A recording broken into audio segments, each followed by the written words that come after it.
हेडलाईन्सचे प्रायोजक आहे NBC bearings, लांब पळण्यासाठी।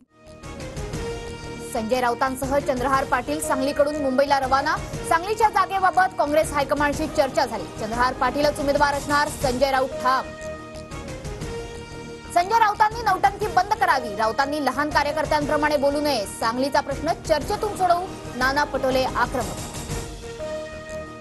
2 दिवस शांत रहा, सांगलीच्या जागेबाबत फैसला होणार, नाना पटोलेंनी कार्यकर्त्यांना ग्वाही दिली। काँग्रेस जिल्हाध्यक्ष आणि आमदार विक्रम सावंत यांची माहिती।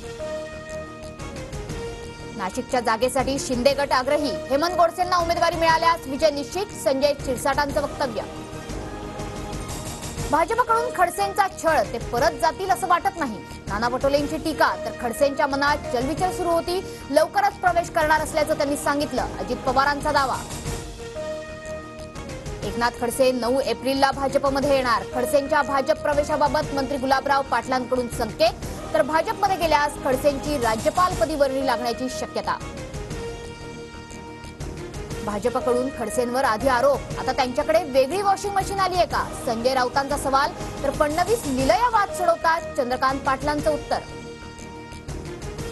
एकनाथ खडसेंच्या भाजप प्रवेशाबाबत माहिती नाही, पण खडसे बऱ्याच दिवसांपासून दबावात, जयंत पाटलांचं वक्तव्य।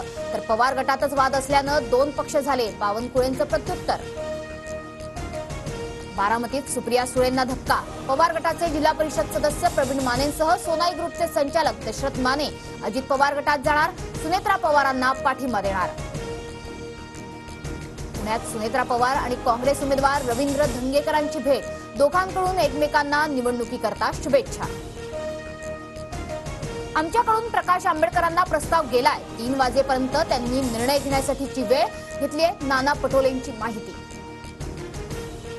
वंचित बहुजन आघाडीकडून बीडमध्ये उमेदवाराची घोषणा, अशोक हिंगे वंचितकडून बीड लोकसभा निवडणूक लढवणार। माढ्यात शरद पवार गटाचा उमेदवार मोहिते पाटील किंवा निंबाळकरांच्या घरातील असणार, सूत्रांची माहिती। 12 एप्रिलला माढा मतदारसंघातल्या उमेदवाराची घोषणेची शक्यता।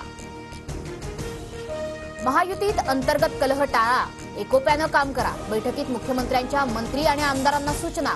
तिकीट कापलेल्या खासदारांचं पुनर्रचन करण्यावरही बैठकीत मंथन। संजय निरुपम नावाच्या कचऱ्याचं स्वागत करणाऱ्यांचा जाहीर निषेध, निरुपम यांच्या शिंदे गटातील प्रवेशाच्या चर्चांवरून मनसे नेते मनीष धुरी यांची टीका। ठाकरे गटाचं नवं गाणं आज प्रदर्शित होणार, इथं माझ्या सैनिकांनो पेटवा मशाली, ठाकरे गटाच्या नव्या गाण्याचा टीझर प्रदर्शित। सुप्रिया सुळेंचा आज नवी मुंबईत भव्य कार्यकर्ता मेळावा, माथाडी कामगारांशीही संवाद साधणार। तर नगर दक्षिणचे भाजप उमेदवार सुजय विखे पाटलांची कामोठेमध्ये सभा। महायुतीच्या लोकसभा उमेदवारांच्या प्रचारासाठी पंतप्रधान मोदी मैदानात, मोदींची उद्या महाराष्ट्रात पहिली जाहीर सभा, चंद्रपुरात 16 एकर परिसरात सभेचं आयोजन। मुंबईला पाणी पुरवठा करणाऱ्या 7ही धरणांमध्ये 28%च पाणीसाठा शिल्लक, आवश्यकता भासल्यास 10 ते 15% पाणी कपातीचे पालिकेकडून संकेत। पुढील 2 दिवस मध्य महाराष्ट्रासह विदर्भात पावसाची शक्यता, आज मध्य महाराष्ट्रात पावसाचा इशारा, तर उद्या विदर्भासह मराठवाड्यात गारांचा पाऊस पडण्याचा अंदाज।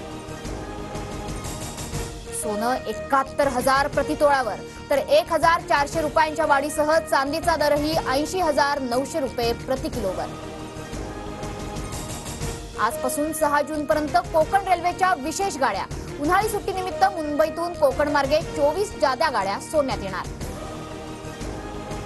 आयपीएलमध्ये आज मुंबई विरुद्ध दिल्लीची लढत, गुणतालिकेत दिल्ली 9व्या तर मुंबई 10व्या स्थानी, दोन्ही संघांसमोर विजयाची लय मिळवण्याचं आव्हान, मुंबईच्या वानखेडे स्टेडियमवर सामना रंगणार।